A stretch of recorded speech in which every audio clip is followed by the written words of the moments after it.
하지 말라는 건지. 저기 그 금요일날 본교회 설교하러 갔는데 강단에 올라가기 전에 막 박수 쳐주더라고요. 거기는 괜찮은 것 같았는데. 감사합니다. 그리고 그 예전처럼 그냥 기관장님들 와서 이제 특송할 줄 알았더니 이렇게 센스 있게 아주 좋은 것 같아요. 아주 의미 있게 생각이 되었습니다. 자, 인사 한번 합시다. 할렐루야. 한번 따라합시다. 하나님, 오늘도 큰 은혜 주옵소서. 예수님 축복해 주세요. 성령의 불로 타오르시다. 아멘. 오늘 참 감사한 일이 있었어요. 하나는 그 어른 남자분 한 분, 그다음에 아내 되시는 분 한 분이 오셨는데, 그 아내 되시는 분이 인천의 천광교회 권사님이셔요. 천광교회. 그런데 이제 거기를 다니는 이유는 어머니가 아프셔서 인천 지역 사시는데 그 어머니 돌보느라고 이제 거기 다니시고, 남편은 이제 의왕 쪽에 있는 교회를 이렇게 다니시고. 근데 이제 천광교회 제가 부흥회를 인도를 했거든요. 그때 은혜를 굉장히 많이 받으신 거예요. 제 책을 사신 거예요. 기적입니다. 다 기적입니다. 그 책을 남편에게 드렸는데 남편이 그 책을 읽고 감동을 무지 받으셨어요. 교회가 마침 이렇게 분란이 일어나고 막 어려운 상황인데 그 책에 이제 감동을 받은 나머지 아내 되시는 분 보고 예수님께 같이 가자고 쪼르셔가지고 오늘 오셨는데 앞으로 이제 계속 나오시겠다고 그래요. 얼마나 감사한지 모릅니다.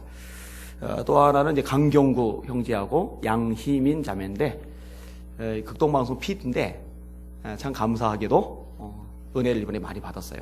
결혼한 지 얼마 안 됐고 목동으로 이사를 갔고 그래서 목동에서 우리에게 일단 와봐서 몇 교회 사실은 이제 돌고서 교회를 결정한다고 그랬는데 우리 윤병남 장로님이 새신자 상대를 기가 막히게 잘하셔요. 설득을 해서 아예 등록을 시켜버리셨어요. 아예 등록을 했어요. 얼마나 감사한지 몰라요. 그리고 이제 아까 연세 드신 남자분이 오신다고 그랬는데 그분의 아들과 며느리가 조만간에 이 금천구로 이사를 온대요. 100% 우리 위에 보내기로 약속을 했습니다.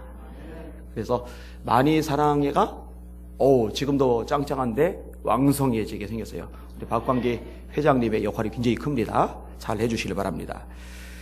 극동방송 얘기를 했는데 이 극동방송 직원으로 들어갈 때 요구되는 것들이 있더라고요. 일단 시험이 합격을 해야 돼요. 그 다음에는 영어를 유창하게 잘해야 돼요. 근데 제가 볼 때 가만 보니까 방송국이다 보니 외모도 보는 것 같아요. 신입 직원들 이번에 29명을 뽑았는데 솔직히 인물이 다 하나같이 괜찮아요. 재신이가 말하더라고요. 다 이쁘다고. 내가 예배 시간에 정신을 못 차리는 거예요.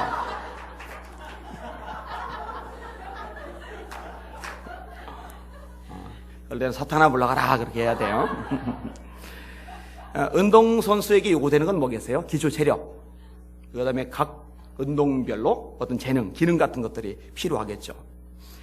대학교 세계는 학위, 연구 실적. 요즘에 근데 더 요구되는 게 하나 있답니다. 친척을 이사장으로 둬야 된대. 그래야지 대학 교수 들어갈 수 있다나. 삼성 취업 박람회 기사를 보고 제가 기겁을 한 적이 있었는데, 와, 입사 시험이 아니에요. 삼성그룹에 취업하는데 그 설명을 하는 건데 10만 명의 청년들이 몰렸어요. 10만 명. 야, 세상에 이런 일도 있구나.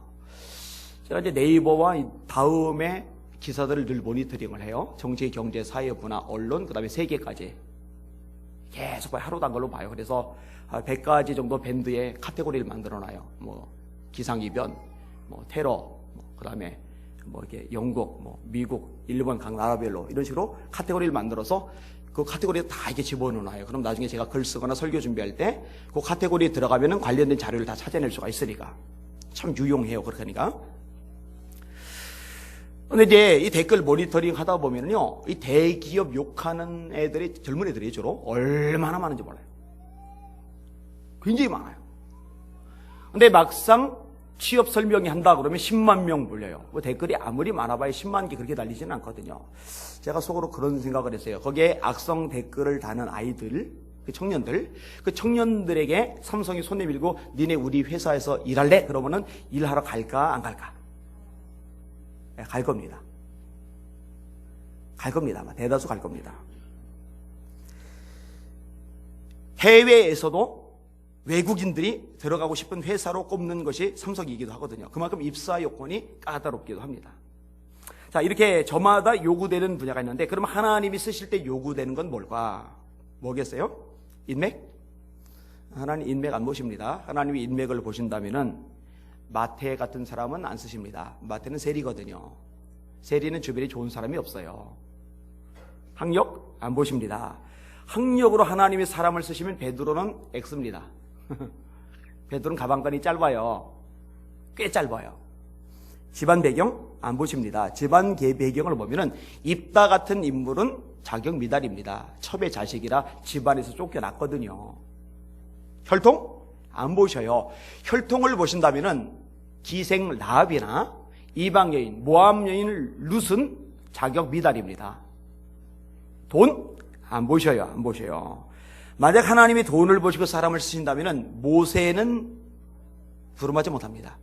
40년간 양을 치고도 자기 양이 아니라 장인 이도로의 양을 치고 있었으니 경제력 재료죠. 안 쓰세요. 하나님 그런 거 안 보셔요. 그럼 하나님은 쓰실 때 무엇을 요구하시나? 즉 하나님이 사명을 맡은 자에게 요구하는 게 뭘까? 오늘 그 내용을 다루려고 합니다. 한번 따라합시다. 맡은 자에게는 반드시 요구되는 것이 있다. 한 번 더요. 맡은 자에게는 반드시 요구되는 것이 있다. 오늘 이 주제로 말씀을 나눌 겁니다. 먼저 분명한 정체성을 1절에서 다루고 있는데 같이 한번 읽어볼게요. 시작. 사람이 마땅히 우리를 그리스도의 일꾼이요 하나님의 비밀을 맡은 자로 여길지어다. 자, 정체성이 뭐냐? 일꾼이다. 따라합시다. 나는 예수님의 일꾼이다. 구경꾼이다? 관람객이다? 아니죠. 일꾼입니다. 일꾼. 일하는 존재가 저와 여러분입니다. 그게 저와 여러분의 정체성입니다. 경기장에서 선수들이 경기를 하는데요. 진짜 숨이 넘어가도록 뜁니다. 와, 정말 열심히 뛰어요. 땀비 질질 흘려가면서 죽어라 뜁니다. 그 선수들은요, 다른 사람 잘하느니 못하느니 말 절대 안 합니다. 말할 겨를 없어요. 자기가 뛰느라고 정신이 없어요. 왜 저렇게 못해? 좀 잘 좀 하지. 이렇게 말하는 사람들은 누구냐면요, 관중들입니다. 관중들.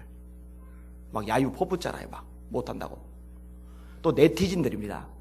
예전에 설교원이 실수했을 때 댓글 모니터했더니 설설기는 설교원 해가지고 막 욕하는 글을 얼마나 써대는지요. 욕 진짜 많이 합니다.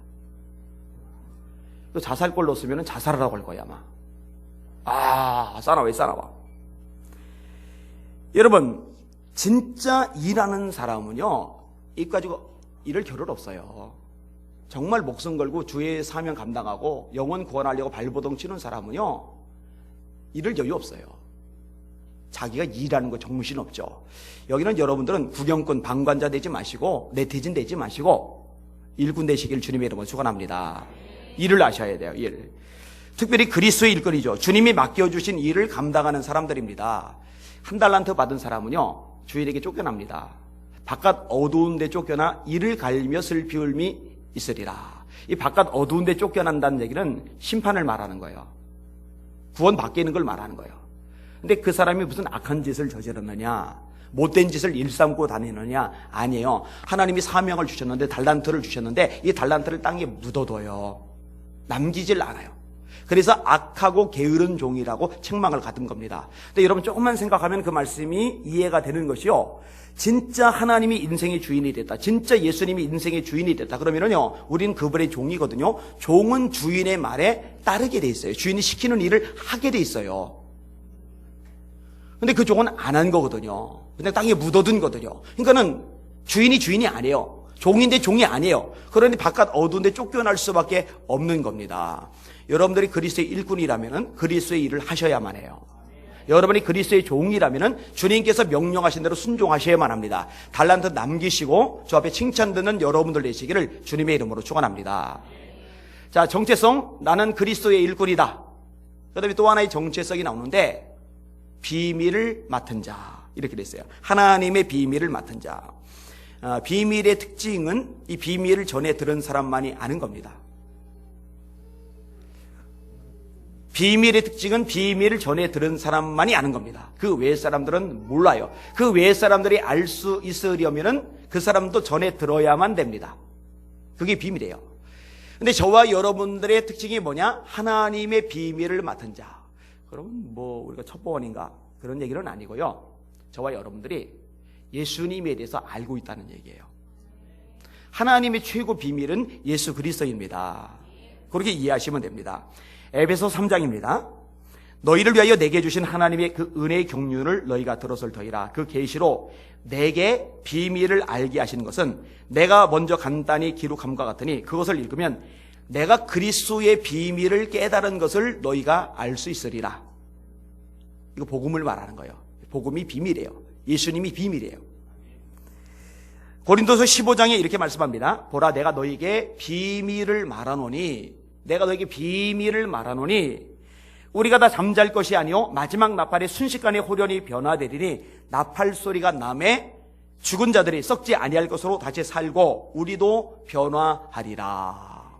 그래서 외치죠. 사망아 너희 쏘는 곳이 어디 있느냐? 사망아 너희 이기는 것이 어디 있느냐? 지금 비밀이라고 말하면서 무엇을 비밀이라고 그래요? 예수님의 부활. 예수님의 부활. 이게 비밀이에요. 세상 사람들은 이 부활의 주님을 몰라요. 그럼 저와 여러분의 사명이 뭐냐? 하나님의 비밀을 맡았어요. 이 맡고 있는 이 비밀, 우리가 알고 있는 이 비밀을 아직 모르는 사람들에게 전달하는 것.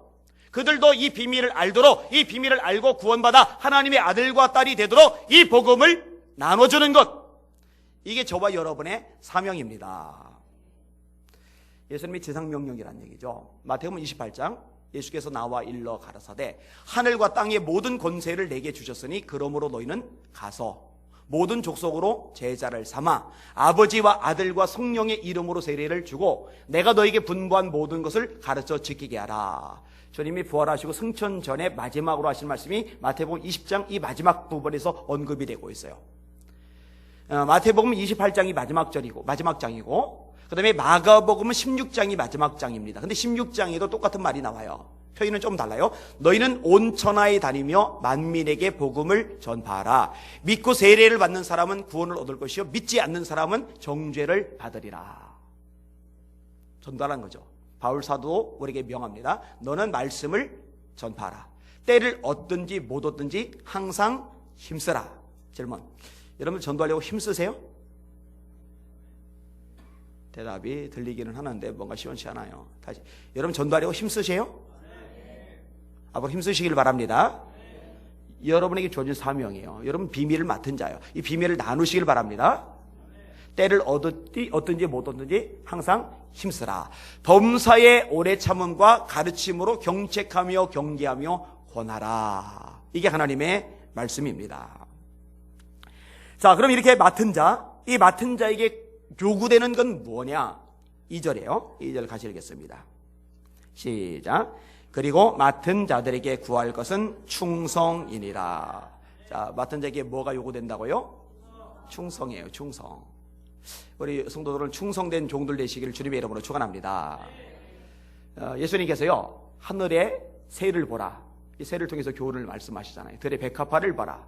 이 백합화를 통해서 말씀하시잖아요. 발람이 깨닫지 못하니까 하나님이 나귀의 입을 여서서 나귀를 통해서 발람을 교훈하시잖아요. 이런 구약에 보면은요 하나님께서요 암소들을 통해서도 우리에게 교훈을 전해주세요. 이스라엘하고 블레셋하고 전쟁이 벌어졌어요. 이스라엘이 졌어요. 그러니까 어떻게 하면 이길까 생각하다가 법궤를 가져다 놓고 싸우자. 그리고 법궤를 가져다 놨어요. 함성이 막 높아요. 근데 이들이 착각하고 있는 게 있어요. 하나님의 말씀대로 순종하지 않고 죄악 가운데 거해 있으면은 하나님이 도와주지 않으신다는 거. 법궤가 무슨 부족처럼 힘을 내는 게 아니라는 것. 이걸 모르고 있는 거예요. 법궤 가져다 놓고 이제 법궤가 우리랑 함께 있으니 우리가 이긴다 하고 싸웠는데 또 졌어요. 많이 죽었어요. 법궤는 빼앗겼어요. 블레셋 사람들 입장에서 신나는 거예요. 자기들이 섬기는 신 다곤에다가 이제 이스라엘의 신의 법궤를 뺏었으니까 이 법궤의 도움도 받자 해서 다곤 신전 안에 법궤를 나란히 놨어요. 다곤 신전 안에 다곤 신이 이렇게 세워져 있고 그 다음에 그 옆에 법궤를 놔둔 거예요. 다음날 가봤더니 이 다곤 신이 법궤 앞에 이렇게 엎드린 자세로 절하고 있는 자세로 있어요. 망측스럽다고 생각이 되죠. 얼른 세워놔요. 다음날 갔더니 이번에는 엎어져만 있는 게 아니라 목 손목, 발목, 댕강 다 잘렸어요. 그리고 머리통은 굴러가지고 문지방이 딱 걸쳐져 있어요. 기겁을 해요. 자, 그리고 이제 하나님이 블레셋에 재앙을 내리시는데 이 법궤가 처음 도달한 지역은 아스돗입니다. 이 아스돗 사람들의 몸에 옹기종기 이렇게 종기들이 나는데 이 종기들이 악성종양이에요. 사람들이 쓰러지는 거예요. 의사들이 손을 못 대는 거예요. 죽어 넘어가는 거예요. 겁을 집어먹고 이 법궤를 아스돗에서 가드로 옮깁니다. 블레셋은 5 지역으로 되어 있거든요. 가드가 그 한 지역입니다. 그랬더니 이 아스돗 지역에서는 재앙이 일어나지 않아요. 더 이상 종기가 생기지는 않아요. 근데 이 가드 지역에 있는 사람들에게 악성 종양이 생기면서 쓰러지고 죽어가는 거예요. 이번에 가드 사람들이 들고 일어났어요. 이거 이제 다른 데로 보내자. 어디로 보낼까? 에그론으로 보내자. 그런데 이미 아스돗의 소식과 가드의 소식을 들은 사람들이 이 아스돗 사람들이 들고 일어난 거예요. 우리 지방이 절대 못 온다. 그러니까 이 5 방백들이 모여서 회의를 한 거예요. 회의 내용이 뭐냐? 암소들이 새 수레를 끌고 가는데 거기에 법궤를 모시고 우리들이 드린 예물을 담고서 끌고 가는데 사람이 끌고 가지 않게 하자. 암소들 2마리가 알아서 가게 하자.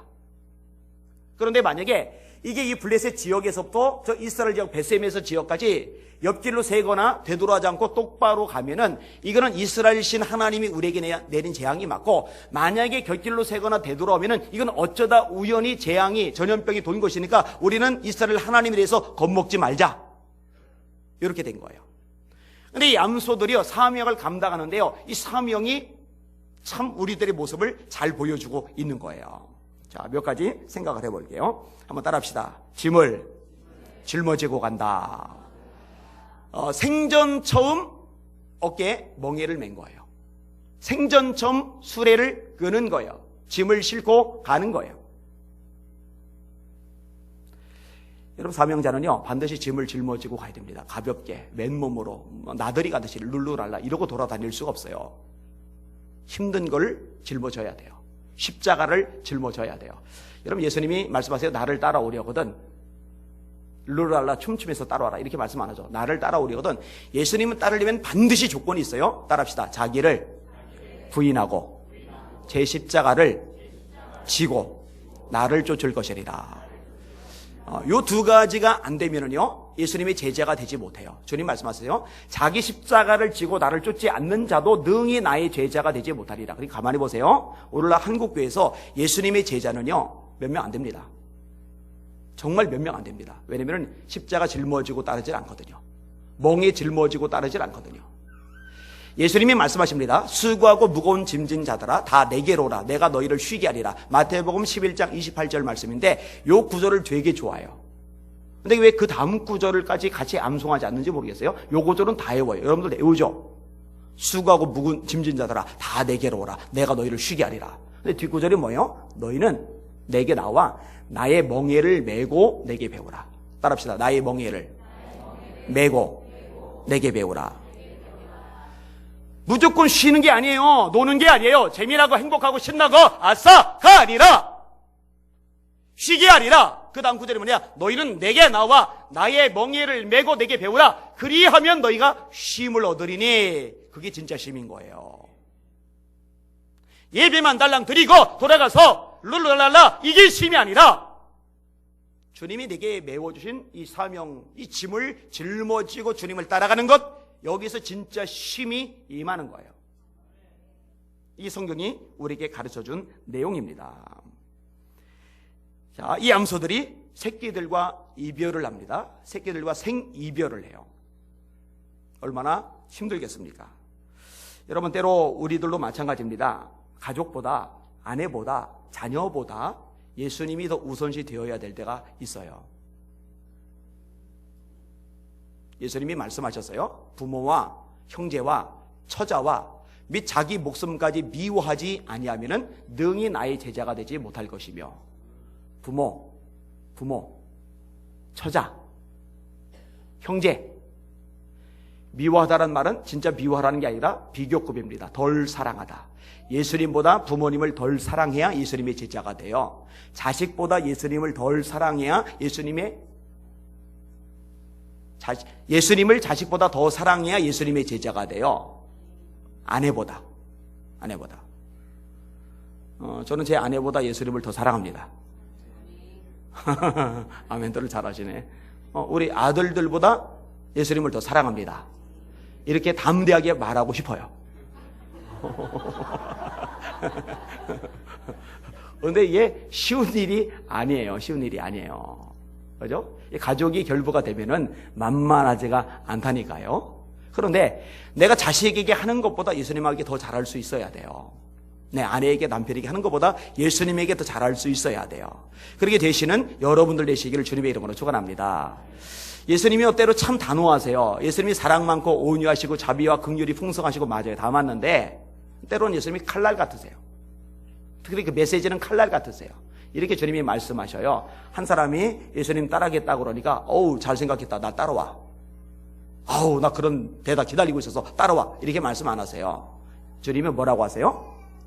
여우도 굴 있고 공중에 새도 거처가 있는데 나는 머리 둘 곳이 없어. 너 그거 각오하고 따라와 그 얘기죠. 내 부모를 장사 지내고 주님을 따르겠습니다. 그럼 그래 장사는 인륜지 대사지 장사 지내고 따라와 이렇게 말씀 안 하세요.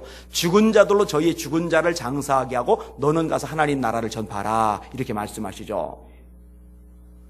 한 사람이 주님 따르겠습니다만 가족들에게 작별 인사하고 주님 따를게요. 그렇지 가족들 작별 인사해야지. 나 한번 따라오면 3년간은 집안 부모님들 형제들 얼굴도 보기 힘들 텐데 그래 어쩔 수 없지 이렇게 주님이 말씀 안 하세요. 뭐라고 하세요? 쟁기를 잡고 뒤를 돌아보는 자는 하나님의 나라에 합당치 아니하니라 그렇게 말씀하세요. 여러분 여러분의 배우자가 여러분의 자녀들이 하나님을 섬기는데 걸림이 되지 않는 여러분들 되시기를 주님의 이름으로 축원합니다. 애기들도 마찬가지. 애기들 예배당 데리고 가면은 힘들 텐데 피곤할 텐데 사실은 애기들 피곤한 것보다 자신이 시달리는 게 이제 더 신경이 쓰일 수 있겠죠. 그런데 그런 애들 데리고 그렇게 아기일 때 데리고 와서 예배 드리는 걸 애기들이 봐요. 떠들고 까불고 장난치지만 그걸 본 아기들이 믿음을 제대로 배워가요.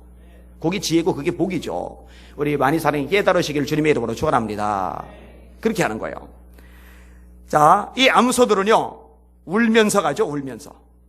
우는 이유는 두 가지일 거예요. 하나는 새끼들과 이별, 하나는 생전 안 매던 멍에를 맸기 때문에 느껴지는 통증과 압박. 이 때문에 울며 가는 거예요. 근데 여러분 사실 사명이라는 게요, 충성이라는 게요, 울면서 하는 일입니다. 성경 말씀하죠. 눈물을 흘리며 씨를 뿌리는 자는 기쁨으로 단을 거두리로다. 울며 씨를 뿌리러 나가는 자는 정령 기쁨으로 그 단을 가지고 돌아오리로다. 우리 가족들이 일주일에 한 번씩 모여서 이제 성경을 암송하게 하는데 이번 주 암송시킬 내용을 예레미야 20장으로 적었어요. 이따 애들한테 이제 알려줄 건데 그 내용이 예레미야의 생일 저주 내용입니다. 이번에 구절이 좀 길어서 애들이 놀랄 것 같은데 이따 놀라기 전에 미리 지금 얘기하면은 이따 덜 놀랄 거예요. 저도 아직 못 외웠어요. 저도 이건 다시 외워야 돼요. 일부만 외워요.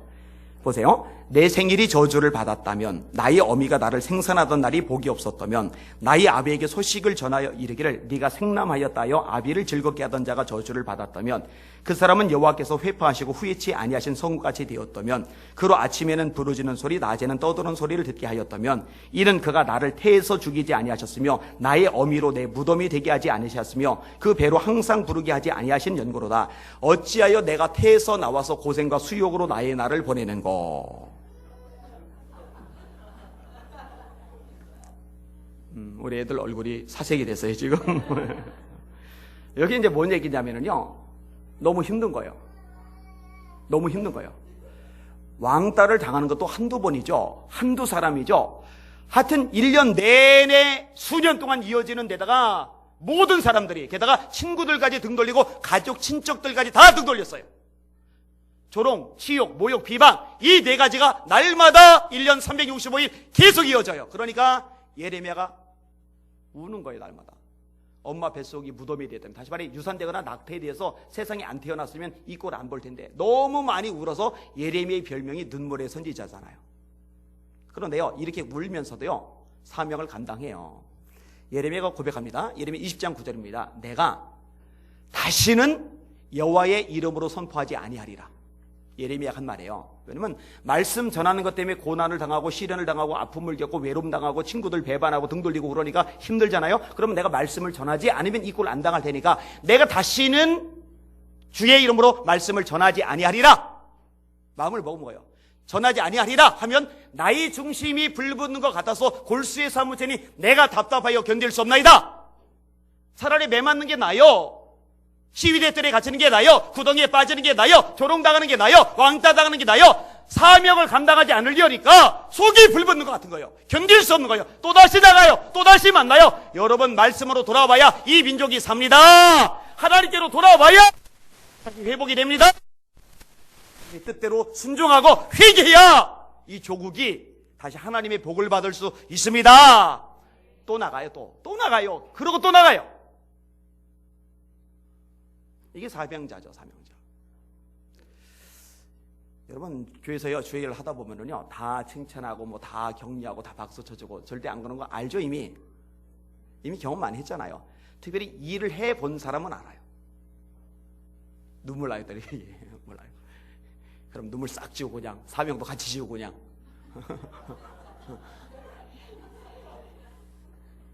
목사님, 나는요 올해부터 일부 예배만 드리고 쉴게요. 이런다니까. 이렇게 돼요. 이게 안 돼요. 따라합시다. 울더라도 뿌려야 한다. 그게 사명이에요. 그게 사실 많은 사람들이 울면서 주의 일을 감당합니다. 자, 한 가지 더 생각을 해볼까요? 이 암소들이 가는데요, 옆으로 세요. 왜냐면 이 소가 가다가 맛있는 풀이 옆에 있어요. 그 뜯어 먹으려고 이렇게 세는 거죠. 아니면 뒤에 새끼들 두고 왔으니까 새끼들 보고 싶어서 음에 하면서 뒤돌아서 돌아갈 수도 있어요. 만약에 그렇게 가게 되면은요, 이 소는 제 역할을 못하는 거예요. 제 사명을 감당하지 못하는 거예요. 하나님이 하신 일이라는 것을 드러내는 사명이 소의 사명인데 하나님이 하신 일이라는 것을 드러내지 못해버리는 거예요. 근데 암소들이요, 좌로나 우로나 치우치지 않고요, 벳세메스로 똑바로 가요. 한 번도 안 가본 길을. 제가 볼 때요, 개는 훈련시키면 그거 됩니다. 여러분, 소 한번 훈련시켜서 너 절로 똑바로 가 한번 가게 해보세요. 소. 그런 소 한번 데려와 보세요. 소는 안 돼. 소. 그래서 소 같은 놈이라고 그러잖아요. 소 같은 둔해 터진 사람을요, 뭐 해가지고. 근데 이 암소가요, 벳세메스로 똑바로 가요. 새끼 보고 싶어서 돌아갈 만도 한데, 불 뜨고 싶어서 옆으로 셀 만도 한데 똑바로 가요. 그럼 하나님의 일을 하는 사람들이요, 하나님의 말씀에 따라서 똑바로 가야 됩니다. 좌로나 우로나 치우치면 안 됩니다. 그게 하나님이 모세의 후임자인 여호수아에게 요구하셨던 겁니다. 좌로나 우로나 치우치지 말라. 좌로나 우로나 치우치지 말라. 아마 철로역정 얘기는 제가 여러 번 얘기했을 거예요. 사실 우리 교단의 최고 부흥사인 이성복 목사님이 철로역정 강화로 유명하신 분인데, 그분은 철로역정을 뭐 한 만여 번 읽었대나 뭐 달달달 애우신다나 그러던 분이에요. 근데 철로역정이 참 잘 써진 책이에요. 그래서 제2의 성서라고 일컬어집니다. 거기 기독교 얘기도 제가 여러 번 했잖아요. 이 길을 쭉 가는데 사자 2마리가 양쪽에 있어가지고는 무서운 거예요. 갈 수가 없는 거예요. 그때 음성이 들리기를 길 가운데로만 가라. 길 가운데로만 가는데 가만히 보니까 사자 목에 쇠사슬이 걸리는데 길 가운데로만 가면은 발톱이 이빨이 안 나요. 근데 이쪽 사자가 으르릉 거릴 때 자기 좀 살겠다고, 위기 피하겠다고 그 길에서 벗어나면 저쪽 사자 밥이 되는 거예요. 저쪽 사자가 으르렁 거릴 때 좀 살겠다고 이를 피하면 이쪽 사자 밥이 되는 거예요. 여러분 잘 들으세요. 내가 살려고 하나님의 말씀을 벗어나면은 사는 게 아니라 사자 아가리 속으로 들어가는 거예요. 롯이 베들레헴 땅에 삽니다. 이 베들레헴 땅은 약속의 땅입니다. 이 베들레헴 땅에 기근이 임했어요. 그러니까 산다고 베들레헴을 떠나서 모압으로 갔어요. 나오미가 남편과 두 아들 데리고. 그리고 모압에 가서 이방 여인을 아내로 맞았어요. 살려고 모압으로 갔는데 거기서 남편이 죽고 두 아들이 죽어요. 집안에 남자가 셋인데 셋이 다 죽었어요. 가지 말지. 그냥 베들레헴에 있지. 그럼 하나님이 살 길 주시는데, 하나님이 피할 길 주시는데. 여러분, 성경이 말씀하죠. 사람이 감당할 시험 밖에는 너희에게 당한 것이 없나니 오직 하나님은 미쁘사 너희가 감당치 못할 시험 당함을 허락하지 아니하시고 시험 당할 쯤에 또한 피할 길을 내서 너희로 능히 감당하게 하시느니라. 하나님의 약속의 말씀 믿으시길 바랍니다. 아브라함이 하나님의 말씀에 순종했잖아요. 가나안까지 가요. 75세 갔는데 기근이 임한 거예요. 말씀대로 순종했는데, 약속대로 따라갔는데 기근이 임한 거예요. 여러분, 하나님의 말씀대로 산다고 딱 결정하고 하나님이 설한 곳에 서서 충성을 다하고 있는데 어려움이 생겨요. 그때요, 그걸 이기면은 화가 변하여 복이 됩니다. 고난이 바뀌어 축복으로 달라집니다. 이게 영의 원리거든요. 근데 거기에 기근이 임하니까요, 어휴, 여기 못 있어. 약속의 땅, 하나님이 가라 하신 땅이지만 여기 못 있어. 그리고 애굽, 풍성한 것, 돈이 많은 곳, 물이 많은 곳, 거기로 갔어요. 거기서 어떻게 돼요? 아내 빼앗기죠. 하나님의 불쌍히 여기셔서 되찾아 주셨길래 망정이지, 안 그랬으면 큰일 날 뻔했어요. 되찾아 주실 수밖에 없어요. 왜냐? 하나님이 아브람과 사라를 통해서 아들 주시겠다고 약속하셨는데 뺏긴 채로 놔두면 하나님의 약속의 말씀 하나가 틀리잖아요. 당신의 신실성을 위해서 되돌려 주신 거예요. 그냥 머물러 있지.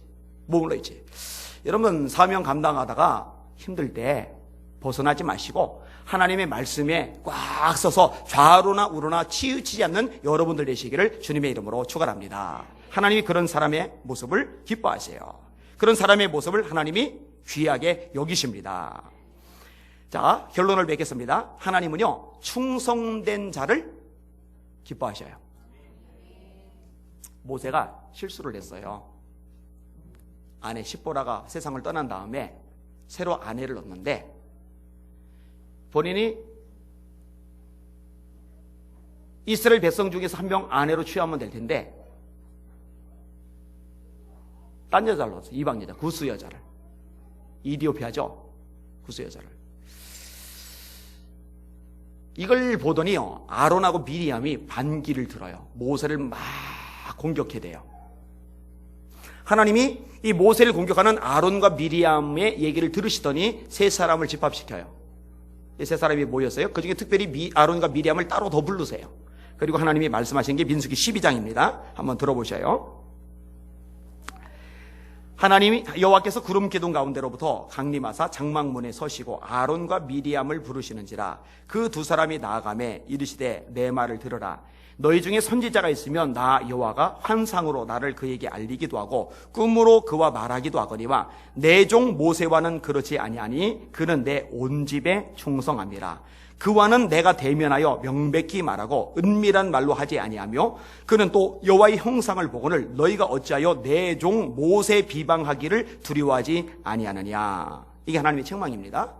니들 내 종 모세 비방하는 거 두려워해야 되는데 어떻게 겁도 없이 함부로 비방해? 책망을 하신 거예요. 근데 여러분, 책망으로 끝나지를 않았어요. 하나님 진노하십니다. 성경에 진노하셨다고 돼 있어요. 여호와께서 그들을 향하여 진노하시고 떠나심에 구름이 장막 위에서 떠나갔고 미리암은 나병에 걸려 눈과 같더라. 아론이 미리암을 본즉 나병에 걸렸는지라. 주동자는 아론이 아니고 미리암입니다. 미리암. 그러니까 누나가 먼저 꼬드긴 거예요. 아론을. 그래서 둘이 합작국 해가지고 모세를 공박한 거예요. 하나님은 아시죠? 문둥병이 걸렸어요. 문둥병. 하나님이 아주 엄하게 다루셨어요. 자, 하나님이 왜 모세 편을 드셨을까? 첫 번째는 영적 질서라는 측면이에요. 두 번째는요, 모세가 충성되기 때문이라고 하나님이 이유를 밝히세요. 따라합시다. 그는 내 온 집에 충성됨이라. 그러니까 하나님 앞에 너무나 충성된 모세, 이쁜 거예요. 모세가 이뻐하시는 모세, 하나님이 신임하시는 이 모세를 비방하는 것 하나님이 그냥 두지 않으시는 거예요. 경고를 내리시는 거예요. 징계를 내리시는 거예요. 모세가 울부짖으니까요, 부르짖으니까요, 하나님이 이 미리암을 고쳐주세요. 근데 그냥 안 고쳐주세요. 일주일간은 진 밖에서 고생하게 하시고 고생 정말 심하게 한 다음에 돌아오게 하세요. 그 다음부터 아론과 미리암이 모세를 향해서 입 밖에 뭐라고 수근수근 그리는 내용은 절대 안 나옵니다.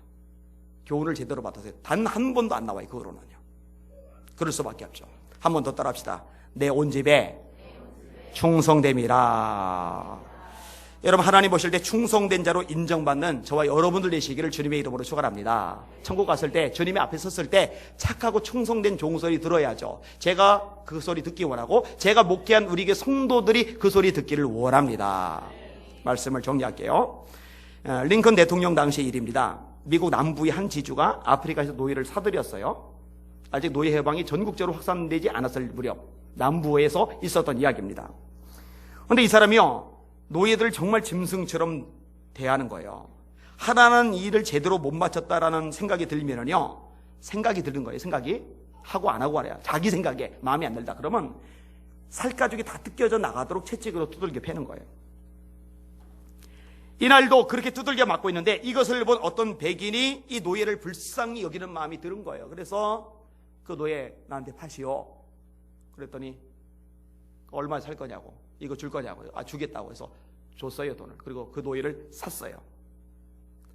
정성 다해 간호합니다. 몸이 회복이 돼요. 일어난 흑인에게 백인이 말합니다. 당신의 몸값은 이미 치렀습니다. 당신은 이제 노예가 아닙니다. 자유인입니다. 그러니까 마음 편하게 사세요. 했더니요, 이 노예했던 사람이 눈물을 뚝뚝 흘리면서 저는 당신을 섬기고 싶습니다. 제가 이제 노예는 아니지만 당신이 나를 채찍질에서 벗어나게 했고 노예에서 벗어나게 했고 내가 이 은혜를 갚으면서, 내가 자유인으로서 이 은혜를 갚으면서 당신을 섬기며 살고 싶습니다. 하도 간청을 하니까 그럼 나랑 같이 생활합시다 하고 데리고 살게 되었어요. 이 주인은요, 식물학자입니다. 연구차 남양군도에 가게 되었어요. 이 종이 앞장서서 무성한 숲을 이렇게 헤치면서 이렇게 줄기를 잘라가면서 이렇게 앞서가요. 그런데 앞서가던 이 흑인이 아니라 뒤에 따라오던 이 식물학자가 독사에게 물린 거예요. 퉁퉁 버요. 막 독이 퍼져가요. 곧 죽게 돼요. 이 흑인이요, 자기 살을 썰어가지고 거기다 대가지고 그리고 피를 빼면서 이렇게 대주면서 자기 살에서는 피가 계속 나는데, 이걸 반복하다가요 출혈이 심해서 쓰러져 죽었어요. 나중에 주인이 겨우 정신을 차리고서 보니까 가물가물한 와중에 종을, 그 흑인을 보니 죽어 있는 거예요. 그리고 흘린 피를 보고서 사정을 파악을 한 거예요. 죽은 흑인을 껴안고 그렇게 울었답니다. 무덤을 만들고 비석을 세웠는데 그 비석 내용이 이 내용입니다. 자유인이 되었으나 자유를 포기하고 종이 되어 사랑으로 주의를 위해 목숨을 바친 충성스러운 종의 무덤. 여러분, 저와 여러분은 마귀의 종이었죠. 죄의 종이었죠. 예수님이 저와 여러분을 자유인으로 만들어 주셨어요. 백인은 돈을 주고서 흑인을 사서 자유케 하셨는데 예수님은 돈 따위가 아니라 당신의 목숨을 주셨어요. 당신의 생명, 당신의 피를 주시고 그 피값으로 저와 여러분을 사셨어요. 이 흑인이 백인에게 하는 것만큼 우리 예수님이 대접을 못 받으셔서는 안 된다고 생각을 해요. 우리 지금 그런 대접 받을 만한 분이 아니에요. 사랑하는 여러분, 우리 정말 충성스럽게 주님을 섬겨보지 않으시겠습니까?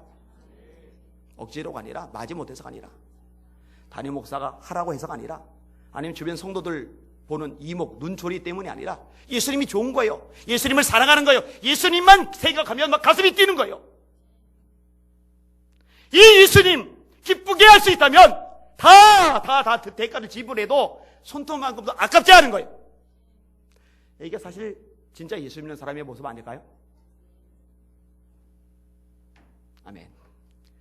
그렇게 주님 앞에 충성된 종으로서는 저와 여러분들 되시기를 예수님의 이름으로 축원합니다. 아멘. 기도하겠습니다. 주님,